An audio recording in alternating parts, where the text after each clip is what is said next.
بسم الله الرحمن الرحيم. halkan waxa ka hadlaya Suldaan Hussein Xasan Cali Waraan. waxaan doonayaa ka hadlo wasaaradda macdanta iyo tamarta ee kootada ugu xidhay shirkadaha qaadkood leydhkii. waxaan leeyahay arrintaas waa arrin fool xun, waa arrin aan ka soo horjeedo aniga iyo shacabka reer Somaliland ba. waa arrin aan la qaadan karin. kootadu waa waxyaalaha xaaraanta ah ee wadamada baabi'iyo.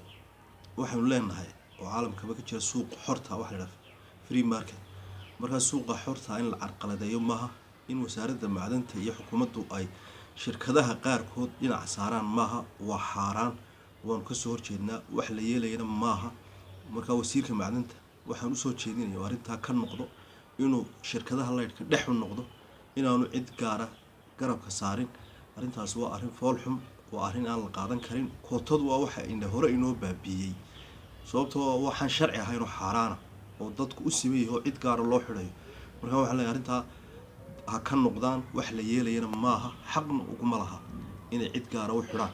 shirkadaha leydhka maalintii dhaweyd qaylinayeen xaq bay u leeyihiin inay ka hadlaan suuqa xorta oo ay si xora u ganacsadaan. cid gaar oo loo xidhi karaa ma jirto, walaa wasaarad macdan walaa xukuumad walaa madaxweynaha laga yeelay. arrintaasi ha ka noqdaan baan leeyahay. haddii ka noqon waayeenna wax ka soconaya ma jiraan arrintaasi. sidaas aan soo jeedin lahaa xukuumaddana waxaan leeyahay ku mashquulina arrimo siyaasadeed iyo cid koota u xidhaan, ku mashquula dadkeena baaba'aya ee shuban biyoodku baabiyey ee abaartii weli sii jirta meelaha qaarkood. inkastoo roobkii inoo daay, ilaahay baa mahadda iska leh, haddana shuban biyoodkii iyo cuduradii baa aad dadkii u aafeeyey.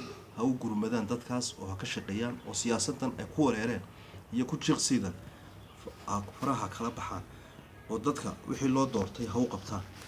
intaasaan soo jeedin lahaa. mar labaad waxaan ku celinayaa wasiirka macdanta iyo tamarta inaan laga yeelayn kootada uu u xidhay shirkadaha qaarkood leydhka ay xaaraantay. waxaasina wax soconayaan ahayn. sidaasaan soo jeedin lahaa. wassalaamu calaykum waraxmatullaahi wabarakaatu.